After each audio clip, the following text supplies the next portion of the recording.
మనకు తెలుసు కదా. దొరికిన దొంగ సిగ్గుపడతాడట. అలా సిగ్గుపడుతున్నారట ఇశ్రాయేలీలు. ఎందుకు? కింది చదువుదాం.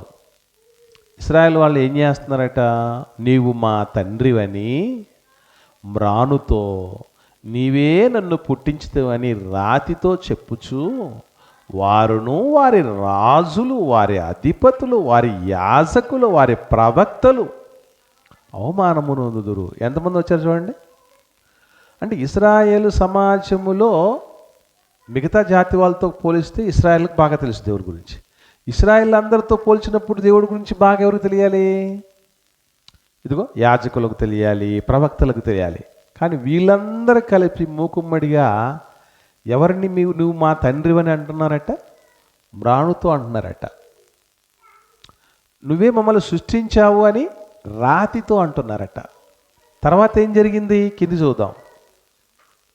వారు నా తట్టు ముఖము త్రిప్పుకొనక వీపునే త్రిప్పుకొన్నారు. అంటే దేవుడి వైపు ముఖం తిప్పట్లేదట, వీపుని తిప్పాడట. అంటే నీతో నాకు సంబంధం లేదు, నీకు నాకు సంబంధమే లేదు, అసలు నువ్వెవరో నేనెవరో అన్న రీతిగా ఉన్నారంట మానవులు, ఇశ్రాయేలీలు ముఖ్యంగా. కానీ ఒక సమయంలో మాత్రం దేవుణ్ణి జ్ఞాపకం చేసుకుంటున్నారట. అదేంటి? అయినను అంటే వాళ్ళు ముఖం తిప్పుకోకుండా వీపులో తిప్పుకున్నారు కదా. కానీ ఒక సమయంలో ఏం చేస్తున్నారట చూడండి. ఆపత్కాలములో లేచి మమ్మును రక్షింపుమని వారు మనవి చెయ్యుదురు. దేవుడంటే ఇప్పటికీ మానవ సమాజంలో మెజారిటీ ఏమని అర్థం చేసుకున్నారంటే ఆయన ఆపద మొక్కులవాడు అని. ఆపద మొక్కులవాడు అంటే ఏంటనుకుంటున్నారు? ఆపద వస్తేనే మొక్కుకోవాలి. ఇప్పటికీ దేవుడు మనిషికి బాగా ఎప్పుడు గుర్తొస్తారంటే మిగతా సమయాల కంటే ఆపద వచ్చినప్పుడట. ఆపద వచ్చినప్పుడట. మా కొలీగ్ ఒక అతను, ఆయన వాళ్ళు హిందూస్, వాళ్ళ ఆవిడకి సడన్గా చాలా ప్రాణాపాయ పరిస్థితి వచ్చింది. సిఎంసి రాయవేలూరుకి తీసుకెళ్ళమని చెప్పారు అందరూ.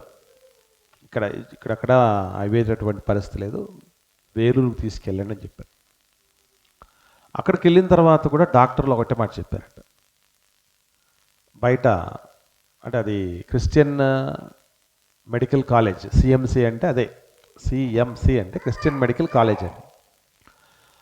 సిఎంసికి వెళ్ళిన తర్వాత డాక్టర్స్ చెప్పారట, బయట టెంపుల్ ఉంది, అదే చర్చ్ ఉంది, నువ్వు ప్రార్థన చేసుకో, దైవాధీనం అని చెప్పారట.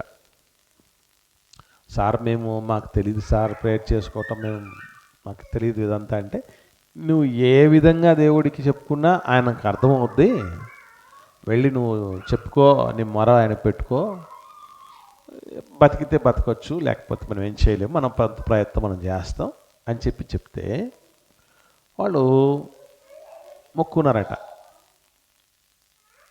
అసలు కన్నీళ్ళు అరిచి ఆయన, అయ్యా నా భార్యను నువ్వు బతికిస్తే మేము క్రిస్టియానిటీలోకి వచ్చేస్తామని. అంటే అప్పటిదాకా వాళ్ళు నిత్యము పూజల్లో ఉన్నటువంటి వాళ్ళు, అయ్యప్ప స్వామి మాల వేసుకున్నటువంటి వ్యక్తి, ఇంత రకాలుగా ఉన్న వ్యక్తి ఉన్న పాటున అంత చేంజ్ ఎవరు తీసుకొచ్చారు మనిషిలో అంటే ఆపద తీసుకొచ్చారు. అందుకే ఆపదలో ఉన్నప్పుడు దేవుడు చాలా తీవ్రంగా గుర్తొస్తాడు మనిషికి. అంటే కష్టాల్లో వచ్చిన పరిస్థితులు ఉండినప్పుడు దేవుడు గుర్తొచ్చేటటువంటి పరిస్థితి అదొక్కటే తెలుసు ఇశ్రాయేలీలకు. ఇశ్రాయేలీలో మళ్ళీ ఎవరికి? ప్రవక్తలకు సైతం ఇది తెలిసింది. అందుకే అనాదిగా దేవుని పిల్లలుగా అందరికంటే దేవుడి గురించి బాగా తెలిసిన వాళ్ళే అయినా ఎన్నిసార్లు పడిలేస్తూ వచ్చారు వాళ్ళు. న్యాయాధిపతుల గ్రంథం అంతా మనం చూస్తే ఒక్కో న్యాయాధిపతి రావటం, న్యాయాధిపతి ఉన్నంతకాలం శుభ్రంగా చక్కగా ఉండటం, తర్వాత పడిపోవటం, మళ్ళీ దేవా అనటం, ఇదే పరిస్థితి. లోకంలో ఒక సామెత ఉంది, కోడల్ని అడిగిందట అత్త, ఏం చేస్తున్నావు కోడలా అని. ఉలగపోసి ఎత్తేసుకుంటున్నాను అత్త అని చెప్పిందట కోళ్ళు. అట్లాగా మన విశ్వాస జీవితాలు అన్నీ ఎట్లా ఉన్నాయంటే పడిలేస్తున్నాం. ఏం చేస్తున్నావు భక్త అంటే పడిపోయి లేచేస్తున్నాను దేవా అనే పరిస్థితికి వచ్చేసి. వాస్తవం ఏంటంటే అసలు దేవుణ్ణి ఏ కోణంలో మనం అర్థం చేసుకోవాలి, మన నిత్య జీవార్థమైనటువంటి స్థితికి మనకు రావాలంటే ఈ ఇశ్రాయేలీయులాగా మనం ఆలోచన చేయాలా, ఇంతకు మించి ఏమన్నా చేయాలా? మించి అంటే ఎలా చేయాలి?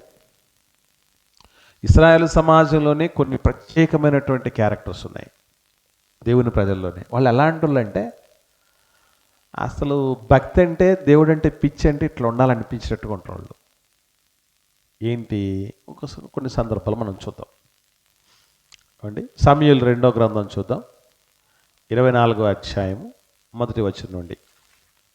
సమూయేలు 2వ గ్రంథం 24వ అధ్యాయము 1వ వచనం నుండి చూస్తే, ఇంకొక మారు యెహోవా కోపము ఇశ్రాయేలీల మీద రగులు కొనగా ఆయన దావీదును వారి మీదికి ప్రేరేపణ చేసి, నీవు పోయి ఇశ్రాయేలు వారిని యూదా వారిని లెక్కించమని అతనికి ఆజ్ఞ ఇచ్చెను. అందుకు రాజు తన యొద్దనున్న సైన్యాధిపతి అయిన యోవాను పిలిచి, జనసంఖ్య ఎంతైనది నాకు తెలియగలందులకై దాను మొదలుకొని బెయర్షేబ వరకు ఇశ్రాయేలు గోత్రముల్లో నీవు సంచారము చేసి వారిని లెక్కించమని ఆజ్ఞయ్యగా యోవాబు, జనుల సంఖ్య ఎంత ఉన్ననో నా ఏలినవాడవును రాజునవు నీవు బ్రతికి ఉండగానే దేవుడైన యెహోవా దానిని 100 ఎక్కువ చేయనుగాక. నా ఏలినవాడవును రాజునకు నీకు ఈ కోరిక ఎలా పుట్టెను అనెను. అయినను రాజు యోవాబునకు సైన్యాధిపతులకును గట్టి ఆజ్ఞ ఇచ్చినందుచేత యోవాబును సైన్యాధిపతులను ఇశ్రాయేలు సంఖ్య చూచుటకై రాజు సముఖు నుండి బయలువెళ్ళి యొర్దాను నది దాటి యాజేరు తట్టునకు గాదులోయ మధ్య నుండి పట్టణపు కుడిపార్శ్వనున్న ఆరోయేరులో దిగి అక్కడి నుండి గిలాదునకు తప్తింహోర్ది దేశమునకు వచ్చరి. తర్వాత దానాయానునకును పోయి తిరిగి సీదోనుకు వచ్చరి. అక్కడ నుండి బురుజులు గల తూరు పట్టణమునకు హివ్వీయుల యొక్కయు కనానీయుల యొక్కయు పట్టణములన్నింటినీ వచ్చి యూదాదేశపు దక్షిణ దిక్కునున్న బెయేర్షెబా వరకు సంచరించిరి. ఈ ప్రకారం వారు దేశమంతయు సంచరించి 9 నెలల 20 దినములకు తిరిగి యెరూషలేమునకు వచ్చిరి. అంటే జనసంఖ్య లెక్క కట్టడానికే 9 నెలల 20 రోజులు పట్టింది. అంటే 290 రోజులు, అంతేనా? 290 రోజులు టైం పట్టింది జనసంఖ్య చేయటానికి. సరే, తర్వాత ఏం జరిగింది చదువుదాం. అప్పుడు యోవాబు జనసంఖ్య వెరసి రాజునకు అప్పగించెను. ఇశ్రాయేల్లో కత్తి దూయగల 8 లక్షల మంది యోధులు ఉండిరి, యూదావారిలో 5 లక్షల మంది ఉండిరి. జనసంఖ్య చూచినందుకే దావీదు మనసు కొట్టుకొనగా అతడు, నేను చేసిన పని వలన గొప్ప పాపము కట్టుకుంటుని, నేను ఎంతో అవివేకినై దాన్ని చేస్తిని. యెహోవా కరుణయుంచి నీ దాసుడైన నా దోషును పరిహరింపమని యెహోవాతో మనవి చేయగా, ఉదయమున దావీదు లేచినప్పుడు దావీదునకు దీర్ఘదర్శియకు గాదునకు యెహోవా వాక్కు ప్రత్యక్షమై ఇలాగో సెలవిచ్చాను, నీవు పోయి దావీదుతో ఇట్లను, యెహోవా సెలవిచ్చినదేమనగా 3 విషయాలను ఎదురు పెడుచున్నా. వాటిలో ఒకదాన్ని నీవు కోరుకున్న ఎడల నేను అది నీ మీదికి రప్పించేదను అనను. కావున గాదు దావీదునొద్దకు వచ్చి ఇట్లని సంగతి తెలియజెప్పెను. నీవు దేశమందు 7 సంవత్సరములు క్షామము కలుగుటకు ఒప్పుకొందువా? Option number 1. నంబర్ 2, నిన్ను తరుముచున్న నీ శత్రువులు ఎదుట నిలవలేక 3 నెలలు పారిపోవుటకు ఒప్పుకొందువా? నంబర్ 3, నీ దేశమందు 3 దినములు తెగులు రేగుటకు ఒప్పుకొందువా? యోచన చేసి నన్ను పంపిన వానికి నేను ఇయ్యవలసిన ఉత్తరము నిశ్చయించి తెలియజేప్పుము అనను. ఇప్పుడు మీరు గమనించండి, జనసంఖ్య లెక్కించినందుకు ఇంత పెద్ద పనిష్మెంట్ ఏంటి? సర్వసాధారణంగా రాజ్యం అంటే మన దేశం అంటే ఖచ్చితంగా ప్రతి 10 ఏళ్లకు ఒకసారి మనం ఏం చేస్తున్నాం, మన దేశంలో కూడా సెన్సస్ జరుగుతాయి, జనాభా లెక్కల సేకరణ జరుగుతుంది. దీనికి రకరకాల ఫ్యాక్టర్స్, కారణాలు. ఎందుకనంటే దేశంలో నిత్యావసర వస్తువులు, సరుకులు లాంటివి, పథకాలు లాంటివి కానీ ఎంతమందికి చేరువ చేయాలి, ఓటు హక్కు ఎంతమందికి పెరిగింది, తరిగింది అనేటటువంటి విషయాలు, వ్యాక్సిన్లు ఎంతమందికి మనం పంపించాల్సి వచ్చింది, తర్వాత ఏవి పల్లెలుగా ఉన్నటువంటి వాటిని పట్టణాలుగా చేయాలి, పట్టణాలని మహాపట్టణాలుగా ఎలా చేయాలి, ఇలాగా మొత్తానికి ఎవరి సంఖ్య, జనాభా, మతపరంగా ఎవరి జనాభా పెరిగింది, తరిగింది, దీనికి కారణాలు ఏంటి, శిశు మరణాల రేట్లు ఏమన్నా ఎక్కువ ఉన్నాయా లేదా, తర్వాత ఆయుర్దాయం పెరిగిందా లేదా, ఇవన్నీ జనాభా లెక్కల సేకరణలో తెలుస్తాయి. దీనివల్ల దేశానికి ప్రగతికి చాలా మేలు అవుతుంది. కానీ ఇక్కడ జనాభా లెక్కల సేకరణ దేనికోసం జరిగిందట, మనకు లెక్క ఒకటి కనపడింది. ఏంటి? ఇశ్రాయేలీల్లో కత్తి దూయగల యోధులు, అంటే నా బలగం ఎంత ఉందో కనుక్కోవాలి అని ఆలోచన చేయటం, అంతే తప్ప ఇక్కడ ఎంతమంది తొందరగా పోతున్నారు, ఎంతమంది నిలుస్తున్నారు, దీర్ఘాయుత ఎంతమంది ఉన్నారు, పెళ్ళైన వాళ్ళు ఎంతమంది ఉన్నారు, పెళ్లిగాని వాళ్ళు ఎంతమంది ఉన్నారు, ఈ లెక్కల కోసం కాదు ఆ లెక్క జరిగింది. నా బలగం చూసుకోవాలని. దేవుడికి యెహోవా నా బలమా అన్నటువంటి రీతిగా ఉన్నటువంటి జనాలు వాళ్ళంతా. అలాంటిది ఈ భౌతికమైన బలాలు, బలగాల కోసం నువ్వు చూడటం ఏంట్రా? అదే అంటాడు కదా, యోవాబు అక్క కొడుకు, దావీదు గారికి స్వయాన అక్క కొడుకు, సెరూయా కుమారుడు. అబీషై, యోవాబు, ఇంకొక వ్యక్తి ఉన్నాడు, ముగ్గురు కొడుకులు ఉన్నారు వాళ్ళ అక్కయ్యకి, దావీదు గారి అక్కయ్యకి. సెరూయా కుమారుడు అనే మాటలు కనబడుతుంటాయి మనకి. స్వయాన మేనల్లుడు, సర్వసైన్యాధ్యక్షుడు దావీదు గారికి. ఆయన అన్నాడు, నువ్వు బతికుండగానే 100 రెట్లు చేస్తాడయా నీ జనాభాని, ఎందుకయ్యా ఈ ఆలోచన ఎందుకు వచ్చింది నీకంటే, నోరు మూసుకొని చెప్పింది అన్నాడు దావీదు గారు. నేను చేసేది ఏం లేదు, రాజు తగులుచుకుంటే దెబ్బల కొదవే ఉందికా చేసుకుంటూ వచ్చారు. దేవుడికి కోపం వచ్చేసింది. దేవుడికి ఎప్పుడు బాధ కలుగుతుంది, ఎందుకు ఆయనకు ఆక్రోషం కలుగుతుంది అంటే, ఆయనని జీవజలముల ఊటనైన నన్ను వదిలిపెట్టేశారా మీరు, మీకోసం నీళ్లు నిలవని తొట్లను చేసుకున్నారు అంటాడు. జీవజలపు ఊటను వదిలేసి, లోకంలో సామెత ఉంది, పాలిచ్చే ఆవును కాదనుకొని తన్నే దున్నపోతుని తెచ్చుకున్నారట. పాలిచ్చేటటువంటి గేదెను వదిలేసి తన్నే దున్నపోతుని తెచ్చుకున్నారు అంటారు. అట్లాగా అన్నీ సుభిక్షంగా చూసుకుంటున్నటువంటి దేవుడిని, ఆయన బలగమై ఉన్నటువంటి ఆయన్ని కాదనుకొని నా బలగం ఏంటో చూసుకోవాలనుకున్నందుకు దేవుడు కోపం వచ్చేసింది. 3 ఆప్షన్లు వచ్చాయి.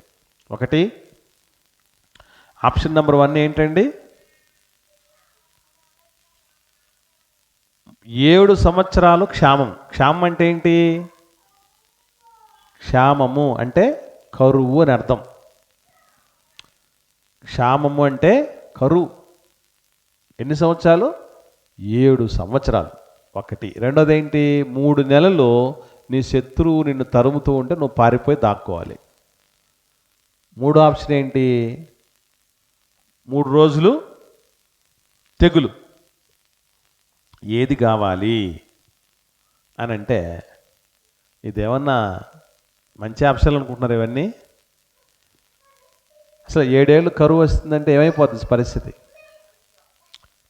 దేశమంతా దయనీయమైనటువంటి పరిస్థితులకు వెళ్ళిపోద్ది.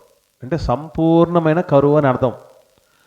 ఒక కరువు అనేది మనిషి జీవితంలోకి వచ్చేసినప్పుడు ఎంత దయనీయమైన పరిస్థితులు వస్తాయంటే, కొన్ని సందర్భాల్లో మన ఇంట్లో ఉండే వాళ్ళని మనమే తినేయాలి, ఇక వేరే ఆప్షన్లు ఉండవు.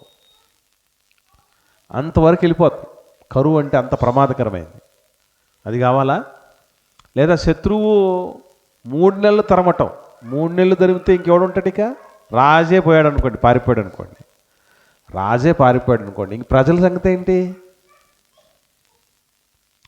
అది ఇంకా ప్రమాదకరమైంది, అవమానకరమైంది. ప్రాణాపాయకరమైందేమో కరువు. శత్రువు ఎదుట నిలవకుండా పారిపోయేది ఏంటో అవమానకరమైంది. ఇక తెగులంటే 3 రోజుల్లోపు మటాష్ అంతా బూడిదైపోద్ది దేశం అంతా. ఇట్లాంటి పరిస్థితుల మధ్య దావీదు గారు ఒక ఆప్షన్ ఎన్నుకున్నాడు. అదే ఈరోజు మనం దేవుడి గురించి ఇలా పసిగట్టాలన్నమాట. ఒక మనిషి ఇప్పుడు ఈ 3 పరిస్థితులు సంకటమే. పళ్ళు రాలగొట్టుకోవడానికి ఏ రాయి అయితే ఏమని సామెత ఉంది ఒకటి లోకల్లో. నల్లరాయితో కొట్టుకోవాలన్నా లేకపోతే ఎర్రాయితో కొట్టుకోవాలి, ఏ రాయితే ఏముంది పళ్ళు రాలగొట్టుకోవడానికి అన్నట్టు. ఇప్పుడు కరువు అయితే ఏముంది, శత్రువులు తరివితే ఏముంది, తెగులైతే ఏముంది, అన్నీ నష్టాలే, అంత ప్రమాదమే, అన్ని ప్రాణాపాయ పరిస్థితులే, అన్ని సంకటాలే. ఆ టైంలో దావీదు గారు తీసుకున్న నిర్ణయం చూస్తే ఆయనకు ఒక సీక్రెట్ తెలిసింది దేవుడి గురించి. ఏమని చదువుదాం. 14వ వచనం. అందుకు దావీదు, నాకేమీ తోచుకున్నది, నాకేం తోచట్లేదు అని. మనం చాలా సందర్భాలు మన జీవితాల్లో కూడా అనుకుంటూ ఉంటాం కదా, ఏం తోచట్లేదు, ఇప్పుడు నాకు ఏం చేయాలో అర్థం కావట్లేదు, ఇలా జరిగిపోయింది ఏంటి అని మనం సందిగ్ధంలో ఉండిపోతాం. దావీదు గారు కూడా అలాంటి సిచ్యువేషన్ వచ్చింది. చాలా సందర్భాల్లో దావీదు గారు స్పాంటేనియస్గా నిర్ణయాలు తీసుకున్నాడు. తెలుసా మీకు? ఉన్న పాటున స్పాట్లో నిర్ణయాలు తీసుకున్నటువంటి సందర్భాలు ఎన్నో ఉన్నాయి దావీదు గారి జీవితంలో. ఉదాహరణకి రోజు 40 రోజుల పాటు ఉదయం సాయంత్రం వచ్చి రంకెలేస్తున్నాడు ఒకడు ఫిలిస్తీయుడు, గొలియాత్. రండి మీ తరపున ఒక నిలబెట్టండి, నేను ఫిలిస్తీన్ల తరపున వచ్చా, నేను ఓడిపోతే ఫిలిస్తీన్లు అందరూ ఓడిపోయినట్టే, మీరు నిలబెట్టినటువంటి వాడు ఓడిపోతే ఇశ్రాయేల్ అందరూ ఓడిపోయినట్టే, రండి రండి రండి అంటే వచ్చాడు. వచ్చి చూశాడు, చూసిన వెంటనే సవాల్. ఏమైనా లేటా? తటపటాయించాడా? ఆలోచన చేశాడా? సమాలోచన చేశాడా? మంత్రాలు జరిపించాడు ఎవరితో అయినా? ఎవడాడు వీడిని వేసేస్తారు, రాజుగారు ఏమన్నా ప్రైజ్ మనీ ఏమైనా పెట్టా వీడు తలకాయకి? వెంటనే నిర్ణయం. అట్లాగే ఇశ్రాయేల్ సమాజం మధ్యకి మందసం వచ్చేటప్పుడు శక్తి కొలత డ్యాన్స్ చేశాడు. నేను ఇప్పుడు డ్యాన్స్ చేయొచ్చా చేయకూడదా? రాజును కదా, చేయొచ్చా చేయకూడదా? ఇది అవసరమైన ఏం ఆలోచన చేయలేదు. స్పాంటేనియస్గా దేవతారమయమైనటువంటి ఇంట్లో నేను ఉన్నాను, ఇప్పుడు నా దేవుడికి మందిరం ఒకటి కావాలి, వెంటనే ఆలోచన చేయొచ్చు. అసలు ఆ ఆలోచన చేయొచ్చా చేయకూడదా, దేవుడికి ఏంటి, కానీ మనం ఏమైనా కట్టేది ఏంటి, ఎక్కడ ఏ యోచన లేదు. ఇక్కడ మాత్రం ఫుల్ బ్రేక్ పడింది, నాకు ఎట్టు తోచకుంది అని చెప్పాడు. చూడండి ఇంక కిందికి వస్తే, యెహోవా ఎటు తోచకున్నది. నెక్స్ట్ ఏంటి? గొప్ప చిక్కుల్లో ఉన్నా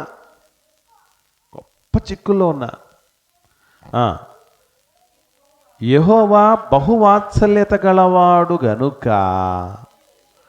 మనుష్యుల చేతిలో పడకుండా యెహోవా చేతిలోనే పడుదునుగాక అని గాత్తండి. బాగా జాగ్రత్తగా ఆలోచన చేయాలి ఈ సందర్భాన్ని మనం. ఇప్పుడు ఈ 3 ఆప్షన్లలో మనుషుల చేతిలో పడేటివి ఏంటి, దేవుడి చేతిలో పడేది ఏంటి? 3 ఆప్షన్లు ఉన్నాయి. మొదటిది ఏంటి? కరువు. 2 శత్రువుల దగ్గర నిలబడకుండా పారిపోవటం. 3 తెగులు. ఇప్పుడు మనుషుల చేతిలో పట్టం అంటే వేటి వశమైనట్టు, దేవుడి చేతిలో పట్టం అంటే ఏటి వశమైనట్టు అంటే మనం చదివేటప్పుడు దేవుడి మాటల్ని ఇది మనకు తెలియాలి. వెంటనే ఏం జరిగింది? 3 ఆప్షన్లు ఏమిటి వచ్చింది చెప్పండి. దేవుడి చేతిలో పడతాను అనగానే ఏ ఆప్షన్ అప్లై అయింది? అందుకు యెహోవా ఇశ్రాయేలు మీదికి తెగులు రప్పించగా. అంటే కరువు అనేది మనుషుల చేతిలో పట్టం. ఇది కరువు దేవుడి వల్ల కదా వచ్చింది. మళ్ళీ డౌట్ రావాలి మనకి, కరువు అనేది దేవుడి వల్ల కదా వచ్చేది, మనుషుల చేతిలో పడకుండా దేవుడి చేతిలో పడ్డం అనగానే కరువు కూడా దేవుడి చేతిలో పడ్డట్టే కదా. శత్రువు చేతిలో నుంచి పారిపోవటం అంటే క్లారిటీగా మనిషి అనేది అర్థమైంది.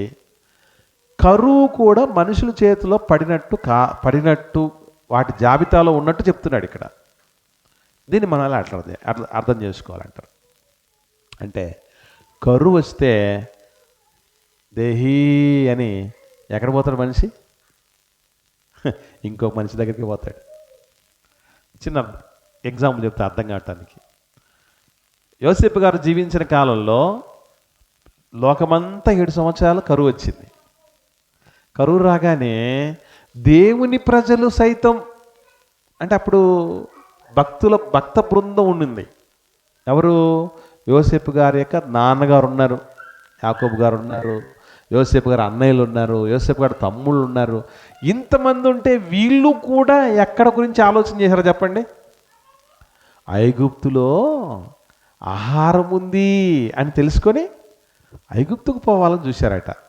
అంటే కరువు లాంటిది వస్తే మనిషి ఎక్కడ చూస్తాడు? మనిషిని ఆశ్రయిస్తాడు. అది మనిషి చేతిలో పడ్డట్టే. కరువు కూడా దేవుడి వల్లే వచ్చింది, అయినా మనుషుల చేతిలో పడ్డట్టే. అందుకే మీరు చూడండి, మాకు ధాన్యం కావాలని చెప్తే యోసేపు గారు ఏం కండిషన్ పెట్టాడు? మీ భూముల్ని ఇవ్వండి అన్నాడు. నోరు మూసుకొని ఇచ్చారా ఇవ్వలేదా? ఎందుకు చెప్పండి? మనిషి చేతిలో పడ్డట్ట కాదా? తర్వాత మీ పశువులు ఇవ్వండి అన్నాడు. ఇచ్చేసారా లేదా? దేనికి అంత వశం అయిపోయినారు? ఒక మనిషి వశం ఎందుకు అయ్యారు? కరువు వచ్చింది కాబట్టి. కరువు కూడా మనిషి వశమున పడ్డట్టే, మనిషి చేతిలో పడ్డట్టే. ఇంకా శత్రువు చేతులు అంటే ఇంక మనకు నో డౌట్ అక్కడ క్లారిటీగా శత్రువు అంటే మనిషే. తెగులు మాత్రం ఎక్స్క్లూజివ్గా దేవుడి చేతిలో నుంచి వచ్చేది. ఇప్పుడు దేవుడి చేతిలోనే పడతాను. మళ్ళీ దేని విషయంలో? ఎవరి వల్ల ఆపద వచ్చినప్పుడు కాదు, దేవుడి వల్లే వచ్చిన ఆపద ఇది. అవునా? ఇప్పుడు తెగులు ఎవరి నుంచి వస్తుంది? కంపల్సరిగా దేవుడి నుంచి వస్తుంది. దేవుడి నుంచే వచ్చినదే అయినా ప్రాబ్లం, సమస్య. దేవుడి చేతిలోనే పడతాను అన్నాడు. అంటే ఈయనకి ఏమర్థమైంది? ఒక మాట చెప్పాడు అక్కడ. ఏమని? యెహోవా బహువాత్సల్యత గలవాడు. అంటే మనిషికి కనికరం రాకపోవచ్చు, చెప్పలేం. ఇప్పుడు చాలామంది చెప్తూ ఉంటారు, మీకు అశోకుడి గురించి తెలుసా? మీకు అశోక చక్రవర్తి తెలుసు కదా? ఆయన ఏం చేశాడట? కళింగ యుద్ధం చేశాడట. చదువుకున్న వాళ్ళకి, చరిత్రలో చదివినటువంటి వాళ్ళు తెలుసు.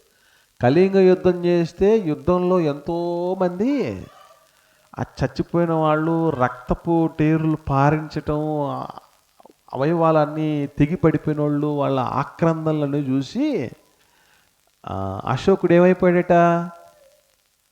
మారిపోయాడట. యుద్ధాలు మానేసేసి బౌద్ధం తీసుకున్నాడట. ఆ చరిత్ర చెప్తుంది. మరి అట్లా అందరు మారతారా? అందరు మారతారా అట్లా? అస్సలు అవ్వదు. అంటే మనిషి కనికరించవచ్చు, కనికరించకపోవచ్చు, దయ చూపచ్చు, చూపించకపోవచ్చు, వాత్సల్యత కలిగి ఉండొచ్చు, ఉండకపోవచ్చు. కానీ దేవుడు మాత్రం ఖచ్చితంగా ఆయనే గురిపెట్టి మనల్ని లేపేయాలనుకున్నా కూడా ఆయనే వద్దనుకుంటాడు.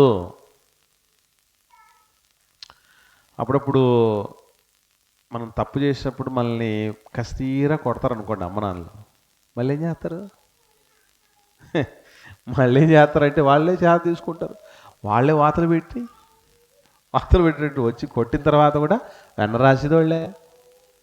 అంటే ప్రేమ కలిగినటువంటి అమ్మా నాన్నలు అన్నటువంటి విషయం ఇక్కడ మనకు ఎట్లయితే వాళ్ళ గురించి తెలిసిందో, దేవుడి గురించి బాగా అర్థం చేసేసుకున్నాడు. దేవుడి సీక్రెట్స్ తెలుసుకున్నాడు. అంటే దేవుడికి సంబంధించినటువంటి ఆయన స్పందన ఏ విధంగా ఉండబోతుంది, ఆయన మనస్తత్వం ఎలాంటిది అనేది పసిగట్టేశాడు. చూసారా? అలా పసిగట్టినందుకే దావీదు గారు ఏమైపోయాడు అనుకుంటున్నారు? అసలు సేవ్ అయిపోయాడు.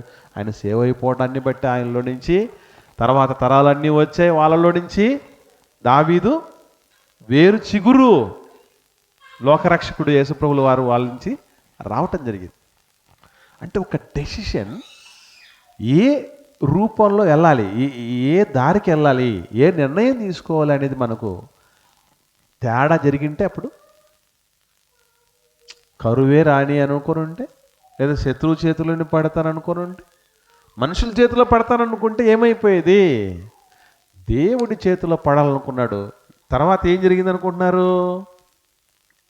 చూడండి 16వ వచనంలో, అయితే దూత యెరూషలేము పైన హస్తము చాపి నాశనము చేయబోయినప్పుడు యెహోవా ఆ కీడును గూర్చి సంతాపముంది, అంతే చాలును. నీ చెయ్యి తీయమని జనులను నాశనము చేయ దూతకు ఆజ్ఞ ఇచ్చెను. ఏం చేయమన్నాడు దేవుడు? చాలా ఆపేయి, ఆపేయి అంటే చూడలేకపోయాడు దేవుడు. ఆ వ్యక్తిత్వం అర్థం చేసుకున్నాడండి. అది నిత్య జీవార్థమైంది. గమనించండి, దేవుడి గురించి ఎంత తెలియాలి అంటే, మేలుకైనా కీడుకైనా నా దేవుడి చేతిలో నేను పడతానబ్బా. ఆయన నన్ను ఏం చేసుకుంటాడో చేసుకొని. అప్పుడప్పుడు కొంతమంది మనం బిడ్డల్ని కొంతమంది గమనిస్తూ ఉంటాం, ఎంత కొట్టినా ఏడ్చుకుంటూ మన దగ్గరకు వస్తారు. అట్లాంటి బిడ్డలు గమనించి చూడండి. ఒక మాట అంటే రోషం కలిగి వెళ్ళిపోయి కొంతమంది ఉంటారు. నువ్వు నాకు అక్కర్లేదు, అమ్మ నాన్నలు మీరేం అక్కర్లేదు అని చెప్పేసి వెళ్ళిపోయే వాళ్ళు కొంతమంది ఉంటారు. లేదా ఏదో ఒకటి చేసుకునే వాళ్ళు కొంతమంది ఉంటారు. లేదా అమ్మ నాన్నలు ఏదో ఒకటి చేసేవాళ్ళు ఉంటారు.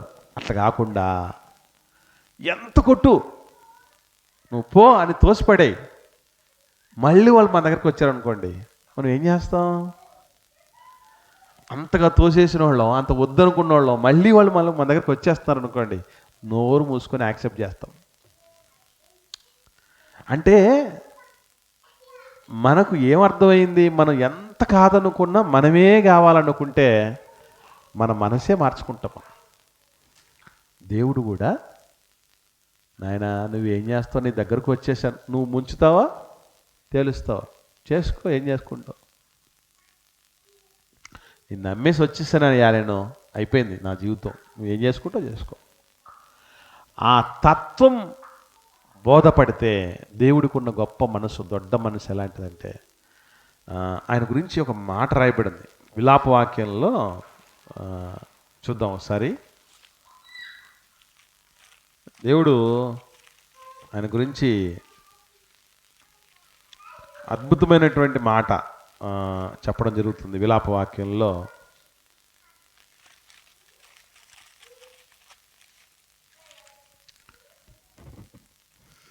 మూడవ అధ్యాయము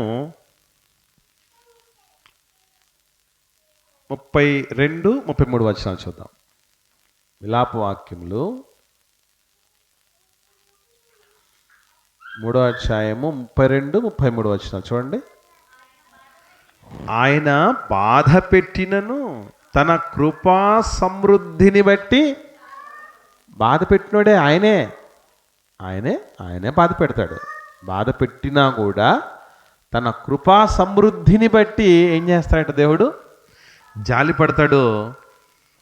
33వ వచనంలో, హృదయపూర్వకంగా ఆయన నరులకు విచారమైనను బాధ అయినను కలుగా చేయడు. ఇప్పుడు ఇంటెన్షనల్గా కొంతమంది బాధ పెడతా ఉంటారు మనల్ని, తెలుసా మీకు? వాళ్ళని ఏమంటారంటే రాక్షసానందం పొందేవాళ్ళు అంటారు. మనం బాధపడితే చూసి నవ్వేవాళ్ళు, తెలుసా? మనము బాధపడితే చూసి నవ్వేవాళ్ళు ఉంటారు కొంతమంది. వాళ్ళని ఏమంటారంటే రాక్షసులు అంటారు వాళ్ళని. అంటే మనం ఏడుస్తూ ఉంటే చూసి నవ్వేవాళ్ళు. దేవుడు ఎలా అంటాడట అంటే, ఆయన హృదయపూర్వకంగా కావాలని ఇంటెన్షనల్గా ఎవరిని బాధ పెట్టడట. ఇప్పుడు ఫర్ ఎగ్జాంపుల్, దావీదు గారు ఆ విధంగా ఆలోచన చేసినందుకు దేవుడు పనిష్మెంట్ పంపించాడా? లేకపోతే దావీదు తన పని తాను చేసుకుంటూ నీతిగా బతుకుతూ ఉంటే దేవుడు తెగులు పంపించాడా? మా ప్రశ్న అర్థమైందా? దావీదు గారు తన పని తాను చేసుకుంటూ పోతే దేవుడు తెగులు పంపించాడా? లేకపోతే దావీదు గారు తప్పు చేసినందుకు వచ్చింది ఆ తెగులు? ఆదాము హవ్వలు శుభ్రంగా వాళ్ళ దేవుడి దగ్గర, దేవుడి సన్నిధిలో ప్రశాంతంగా ఉంటే దేవుడు ఎలగొట్టాడా? లేదంటే ఆజ్ఞను అతిక్రమించినందుకు చేశాడా? అంటే హృదయపూర్వకంగా మనిషికి బాధ కానీ విచారం కానీ దేవుడు కలగ చేయడు. అంటే మనల్ని బట్టే ఆయన ఆ నిర్ణయం తీసుకుంటాడు. అలా నిర్ణయం తీసుకున్న తర్వాత కూడా ఆయన మరలా ఏం చేస్తాడు? జాలి చూపుతాడండి దేవుడు. అంటే అంత మంచి దేవుడు మన దేవుడు. మనం కూడా ఎన్నో సందర్భాల్లో కావలసినంత డ్యామేజ్ మనం బ్రతుకులు చేసుకో ఉంటాం. ఆత్మీయ జీవితాలకి. కానీ ఎక్కడో చోట గట్టెక్కిస్తూ ఉంటాడు దేవుడు. ఎక్కడో చోట వదిలిపెట్టుకోండి వదిలిపెట్టుకోడు ఆయన. ఆయన ప్రేమ లాంటిది. ఆ నాడి పట్టుకున్నాడు దావీదు గారు. అందుకే దావీదు గారి తర్వాత తరాలు ఎన్నో మిగిలిపోయి ఆయన ద్వారా లోకరక్షకుడు సృష్టికర్త మన మధ్యకు రావటం జరిగింది. శరీరధారి అయి దేవుడి సంకల్పం అంతా ఉన్నతంగా నెరవేరడం జరిగింది. ఒక్క సీక్రెట్ దేవుడి గురించి తెలుసుకోవటం వల్ల. అది మనకు అర్థం అవ్వాలి. యోబు గారిని మీరు గమనిస్తే ఎంతో మందిని వదిలేసుకోవడానికి ఎంతో ఇష్టపడ్డాడు. ఆస్తి వదిలేసుకోవడానికి ఇష్టపడ్డాడు, పిల్లలు వదిలేసుకోవడానికి ఇష్టపడ్డాడు. పెద్దగా ఫీల్ అవ్వాలి, గమనించండి. పెద్దగా బాధపడలేదు. భార్య రివర్స్ అయిపోయింది, శరీరం సహకరించని పరిస్థితి వచ్చేసింది. శ్మశానానికి ఎందుకు వెళ్ళాడు అనుకుంటున్నారు యోబు గారు? తెలుసా మీకు? శ్మశానానికి ఎందుకు వెళ్ళాడంటే చిల్ల పెంకులతో గోక్కోడానికట. అంటే అంత వచ్చేసింది ఆ రోగం. అలా గోక్కుంటూ ఉంటే ఎముకలు కనబడుతున్నాయి అనే మాట కూడా కనపడుతుంది మన బైబిల్లో. అంటే ఎముకలు కన్నబడేంతగా గోక్కున్న పరిస్థితి ఉంటే ఎట్లా ఉంటుంది దేహం? మీరు గమనించండి, ఒకసారి ఊహల్లోకి తెచ్చుకోండి. అలాంటి పరిస్థితుల్లో యోబు గారు అన్న మాట దేవుడి కోసం అద్భుతమైన మాట. ఒకసారి చూద్దాం. 13వ అధ్యాయం యోబు గ్రంథం 13వ అధ్యాయము 15వ వచనం చూద్దాం. యోబు గ్రంథం 13వ అధ్యాయము 15వ వచనం. ఇదిగో ఆయన నన్ను, ఎవరు ఆయన? దేవుడు. నన్ను చంపినా నేను ఆయన కొరకు కనిపెట్టుకున్నా. అప్పుడప్పుడు నేను చెప్తూ ఉంటాను చూసారా, నువ్వు నన్ను చంపినా కూడా నేను ఈ పని మాన్న అంటాడు. చచ్చిపోయిన తర్వాత ఇంకేం మాన్నాయి? అన్నీ మానిపోతాయి కదా. చచ్చిపోయిన తర్వాత టోటల్గా మానిపోతుంది, అంతా టోటల్ క్లోజ్ అయిపోద్ది. అది అంటే అర్థం ఏంటంటే నాకు అంత ఇష్టం, నేను చచ్చిన మానరా అని అంటున్నాను. ఒకప్పుడు విన్నారు, ఈ మాటలు వింటారు కదా, మనం సర్వసాధారణంగా చెప్పే మాట. నేను చంపినా నేను సెల్ ఫోన్ వదిలిపెట్టినా అంటాడు అనుకో. అంటే అర్థం ఏంటి? అంత ఇష్టం. ఇక్కడ అందుకే యోబు గారు అన్నటువంటి మాట ఏమని అంటే, ఆయన నన్ను చంపిన నేను ఆయన కొరకు కనిపెడతాను. అసలు నేను దేవుణ్ణి వదిలిపెట్టే ప్రసక్తి లేదు. చంపేసుకుంటాడా? చంపేసుకొని. అంటే అలాగ దేనికైనా నా దేవుడు చాలినవాడు అనే మనస్తత్వం ఒక మనిషికి వస్తే ఊరికే యోబు గారికి అన్నీ తిరిగి ఇవ్వాలా దేవుడు. అసలు సీక్రెట్ ఏదో మాయల పకిరి ప్రాణం చిలకలో ఉందంటారు కదా, అట్లాగా సీక్రెట్ అర్థమైంది దేవుడి గురించిన సీక్రెట్. ఏమని అంటే ఆయన్ని వదిలిపెట్టకుండా ఉంటే చాలు. మనం చేయాల్సింది ఏదో పెద్ద పెద్ద మేధావితనంతో ఏం చేయాల్సిన పని లేదు. ఒకటి, ఏ స్థితైనా కానీ, ఏ స్థితైనా రాని, అదే మనకు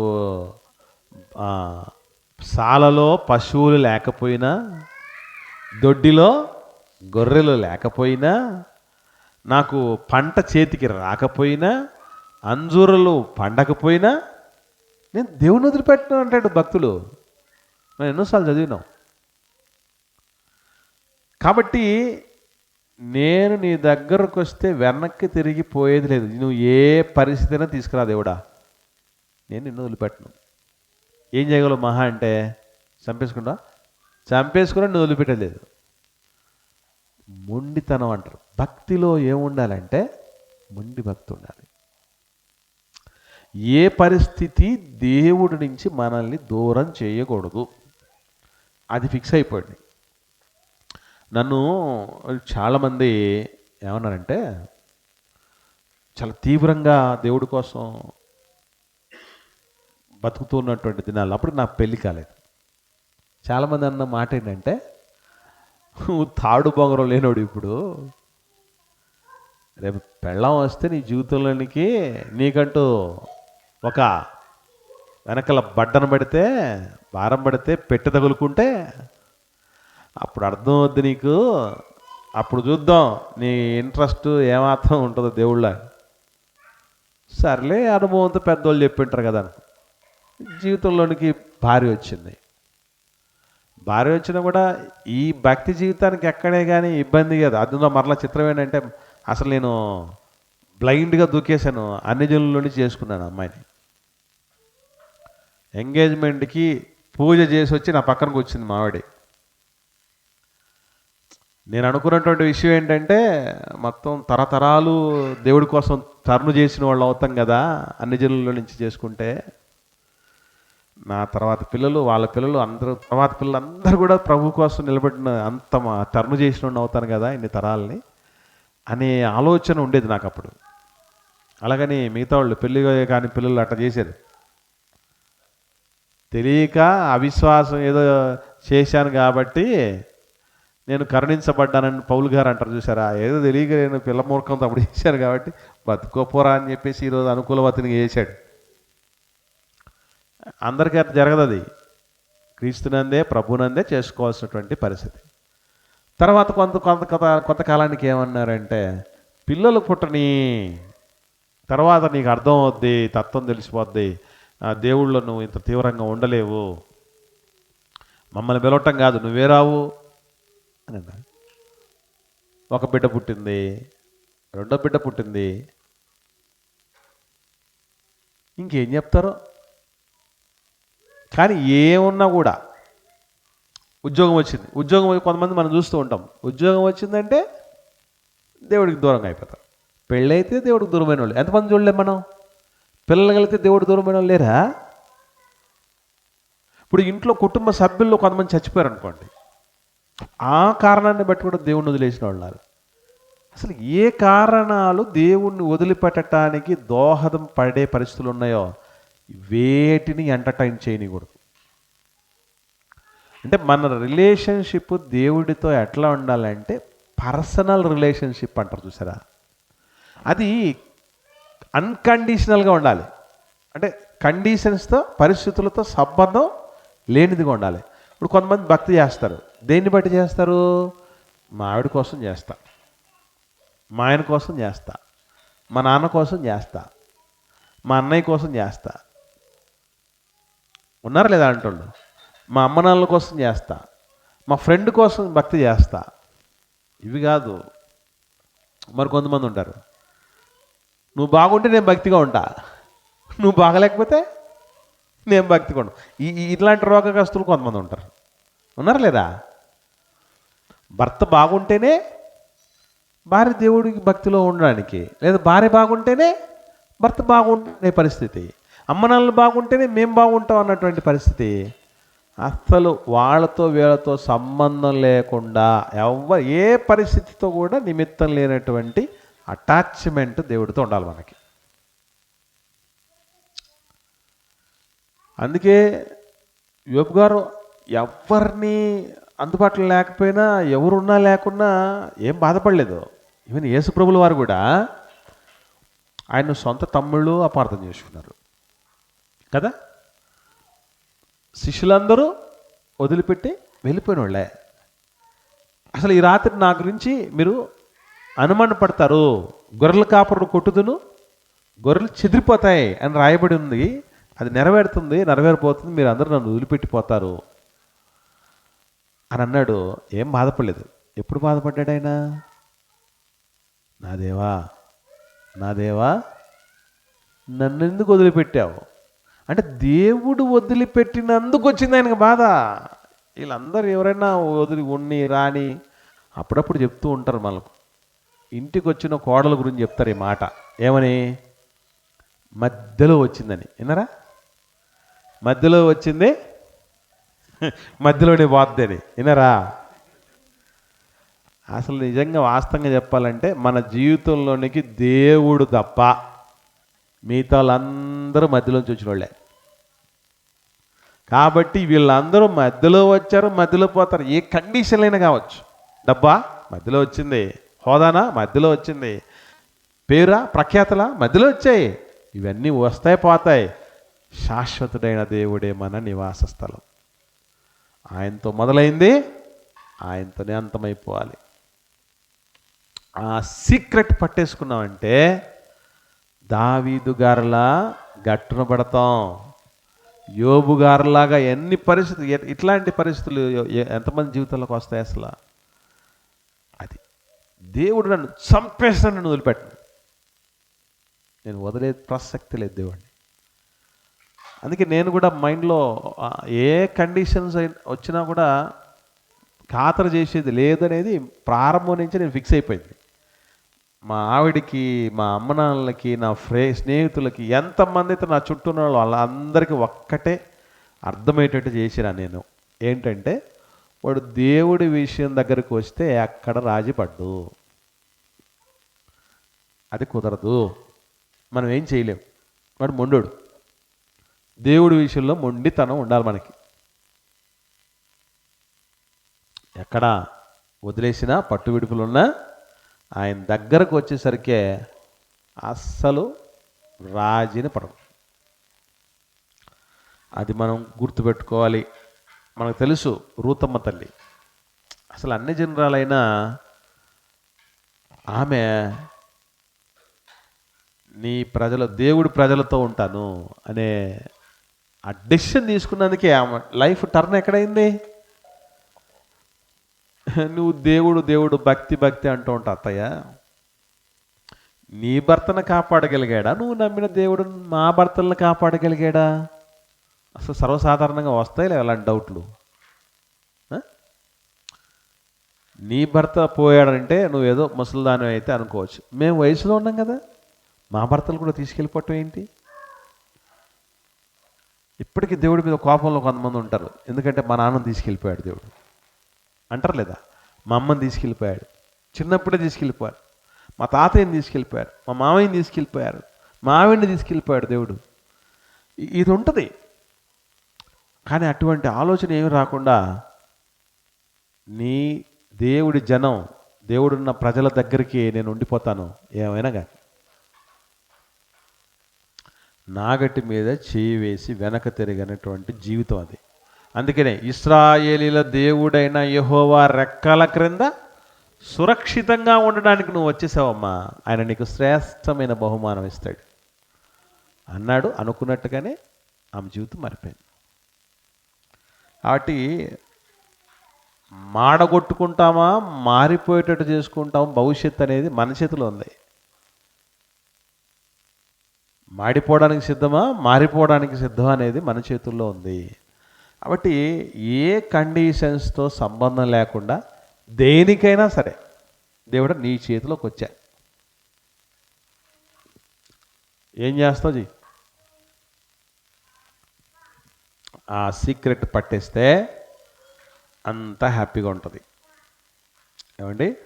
కాబట్టి మన పాఠం ఏంటంటే, మేలుకైనా కీడుకైనా చాలిన దేవుడు, మేలుకైనా కీడుకైనా చాలిన దేవుడు. కాబట్టి మనం ఆపద ముక్కులవాడు అని అర్థం నేర్చుకోకుండా దేవుడి దగ్గర దేవుడు ఏ స్థితికైనా మనకు చాలినవాడు అన్నటువంటి పరిపూర్ణమైన అవగాహనతో ఆయన ఆనుకొని బతకటం మనం అందరం అలవర్చుకోవాలి. కండిషన్స్తో సంబంధం లేని అటాచ్మెంట్ మన దేవుడితో మనం కలిగి ఉండాలి. ఆయనతోనే మన ప్రారంభం మొదలైంది, మన జీవితం ఆయనతోనే, ఆయన దగ్గరికి వెళ్ళటంతోనే క్లోజ్ అయిపోవాలి. మధ్యలో విషయమా, వీళ్ళ గురించి చెప్పాలి, కోడల గురించి మాత్రమే కాదు చెప్పాల్సింది మాట. వీళ్ళంతా ఎక్కడ వాళ్ళరా మధ్యలో వచ్చారు. అప్పుడప్పుడు చెప్తూ ఉంటారే, ఇప్పుడు చిన్నప్పుడుగా ఉన్నప్పుడు పిల్లలు వరుస అయినటువంటి వాళ్ళకి చెప్తూ ఉంటాం, ఏమని, వీళ్ళనిచ్చి చేసేస్తామని, నిశ్చయం అయిపోయింది అని చెప్తారు. పెళ్లి చూపులకు వచ్చినప్పుడు కూడా సంబంధాలు ఎవరైనా వచ్చినప్పుడు అంటే, ఎప్పుడో చిన్నప్పుడు అనుకున్నామండి వాళ్ళకి ఇవ్వాలని, మేము అది డిసైడ్ అయిపోయామని. దేవుడు మనల్ని ఎప్పటి నుంచి అనుకున్నాడు? అనాది నుంచి అనుకున్నాడు. కాబట్టి మనం ఆల్రెడీ వీఆర్ డిసైడెడ్. సైడ్ చేస్తామేంటే మనం దేవుడిని? ఆల్రెడీ మనం డిసైడ్ అయినటువంటి పరిస్థితిలో ఉంటే దేవుణ్ణి సైడ్ చేయకూడదు ఎప్పుడు. ఆయన సైడే చూడాలి. ఆయన సైడ్ చేయటం కాదు, ఆయన వైపే దృష్టి సారించాలి. అప్పుడే నిత్య జీవం మన సొంతం అవుతుంది. కాబట్టి ఉద్యోగం ఇస్తేనే దేవుడి మీద భక్తి ఎక్కువ చూపిస్తా, లేదు ప్రమోషన్ వస్తేనే చేస్తాం, లేదా భర్త మంచోడు అయితేనే చేస్తాం. అసలు సంబంధం ఏముంది మీతో వాటితో? అసలు వాళ్ళతో వీళ్ళతో అసలు ఆ విధంగా కనెక్ట్ అవ్వటమే తప్పు. డైరెక్ట్ మెయిన్తోనే కనెక్టివిటీ ఉండాలి. మీరు గమనించండి, అప్పుడప్పుడు పెద్ద పవర్ మెయిన్ వైర్ లైన్లు ఉన్నాయి కదా, అక్కడి నుంచి కనెక్షన్ తీసుకున్నాం అనుకోండి, ఎన్నిటికైనా మనం కనెక్ట్ చేసుకోవచ్చు, ప్రాబ్లం ఉండదు. కానీ చిన్న దాంట్లో నుంచి కనెక్షన్ పెద్ద వాటికి ఇచ్చేసాం అనుకోండి, మొత్తం షార్ట్ సర్క్యూట్ అయిపోద్ది. అంటే కనెక్టివిటీ అనేది డైరెక్ట్ బిగ్ బాస్తోనే చేసుకోవాలి మనం ఎప్పుడు. అదే దావీదు గారు చేసింది, అదే యోబు గారు చేసింది, అదే రూతమ్మ తల్లి చేసింది, అదే మనం చేయాల్సిందే. లేదంటే ఇబ్బంది పడతాం. కాబట్టి ఆ చదువులు ఉన్నాయా లేవా, ఆరోగ్యాలు ఉన్నాయా లేవా, లేదా నాకు ఉద్యోగం ఉందా లేదా, సొంత ఇల్లు ఉందా లేదా, అప్పులు తీరాయా లేదా, దేవుడి దగ్గర కండిషన్స్ చాలాసార్లు పెడుతూ ఉంటాం మనం. దేవా నేను ఒకటి అనుకున్నా, నువ్వు దాన్ని తీరిస్తే నేను చేస్తా, తీర్చకపోతే తేనే కదా. అది ఆయన దగ్గర కండిషన్స్ ఎప్పుడు మనం ఆలోచన చేయకూడదు. బేషరతుగా ముందు దేవుడు, తర్వాతే ఎవరైనా ఏదైనా. ఇది మనం ఫిక్సేషన్లోకి రావాల్సింది. అదే దేవుడి గురించి మనం తెలుసుకోవాల్సింది. ఎందుకనంటే ఆయన నమ్మితే ఏం చేయనీడని రాయబడింది బైబిల్లో మనకి. ఈ నిరీక్షణ మనల్ని సిగ్గుపరచదు. అప్పుడప్పుడు నిన్ను నమ్మి ఇంత మోసపోయాను, వాళ్ళని నమ్మి మోసపోయాం, వీళ్ళని నమ్మి మోసపోయాం అని చెప్తూ ఉంటారు.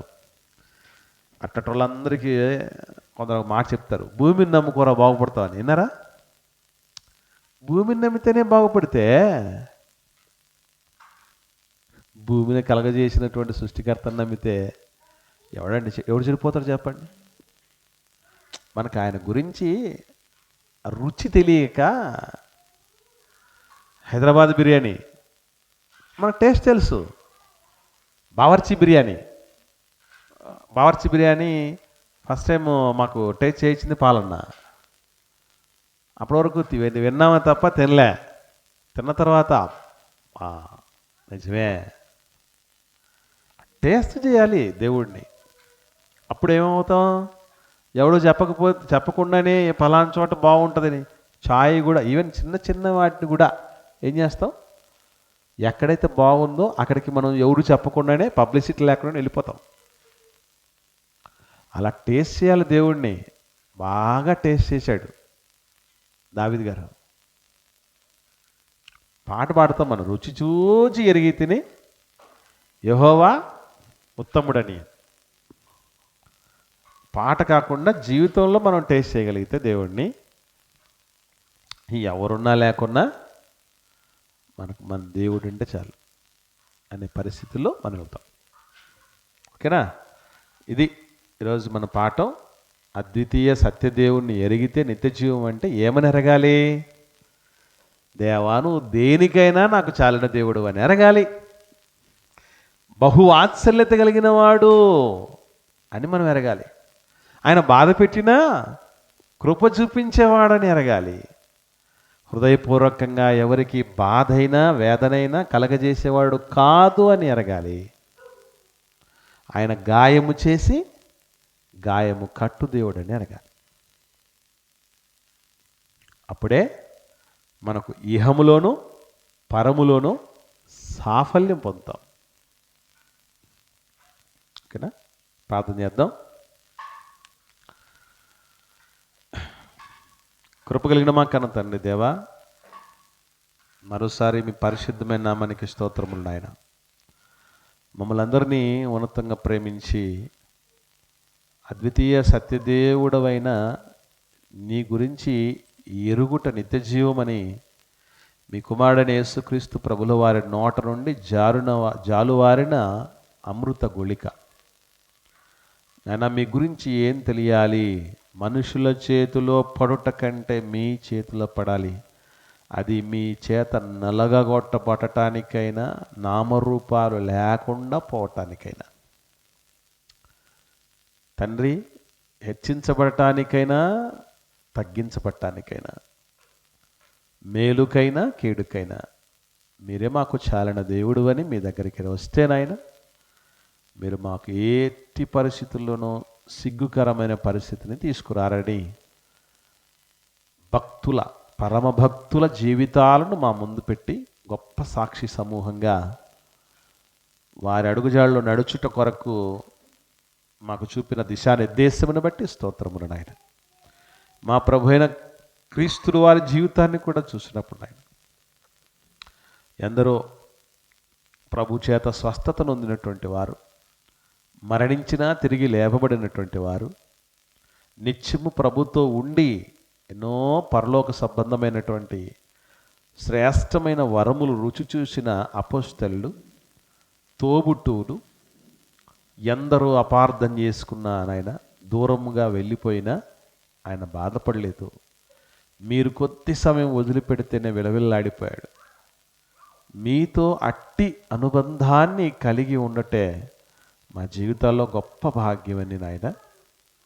మరి ఏ పరిస్థితులు మీతో ఉన్నటువంటి ఇట్టి శ్రేష్టమైన బలమైనటువంటి బంధాన్ని ప్రభావితం చేయకూడదని మేమందరమును నాయన మరొక్కసారి కృతనిశ్చయం చేసుకుని, దేవా పరిస్థితులతో సంబంధం లేకుండా, పరిణామాలతో సంబంధం లేకుండా మిమ్మల్ని ఆనుకొని జీవించి పూర్ణ శాంతి గలవారిగా ఉండుటకు కృపదయచేయండి. తెలుసో తెలియకో నా తండ్రి, మనుష్యులను ఆధారము చేసుకున్న విశ్వాసంలో ఉన్నామేమో, పరిస్థితులను బట్టి మిమ్మల్ని విశ్వసించామేమో నాయన. వాటిని మేము ఇక మీదటనైనా దూరపరుచుకున్నట్టుకు కృపదయచేయండి. సత్యము నుండి సర్వసత్యములోనికి, నిత్య సత్యములోనికి నడిపించే దిశగా మమ్మల్ని సాగింపచేసి తద్వారా మీరు మహిమ పొందమని ప్రాధాయపడుతూ నాయన, శ్రీరామ్ నగర్లో పరిచర్య కోసం వెళ్ళినటువంటి అన్నయ్య పాల్ గారి కోసం మేము చూస్తుంటున్నాం. క్షేమంగా మరలా మా మధ్యకి తీసుకురండి. ఉదయకాలంలో కూడా శ్రేష్టమైన సంగతులు మీ బిడ్డ ద్వారా మేమందరం ఆన్లైన్లో వినగలుగుటకు కూడా కృపదయచేయండి. పద్యన జరిగేటువంటి ఈ యొక్క శ్రేష్టమైనటువంటి తరగతుల్లో తండ్రి మరిన్ని విలువైనటువంటి సంగతులను, గుణపాఠాలను మా జీవితంలో నేర్చుకొని దేవ భక్తి జీవితంలో మరింత మెరుగుపడుటకు, పరిపూర్ణులగుటకు, సాగిపోవుటకు కృపదయచేయమని ప్రాధాయపడుతూ మహిమ, ఘనత, ప్రభావములు తద్వారా మీరే పొందుకరమని యేసుక్రీస్తు ప్రభుల వారి పరిశుద్ధమైన నామములో ఈ ప్రార్థన మీకు సమర్పించి పొంది ఉన్నాం తండ్రి. ఆమెన్. అందరికీ వందనాలండి. దేవునికి స్తోత్రాలు.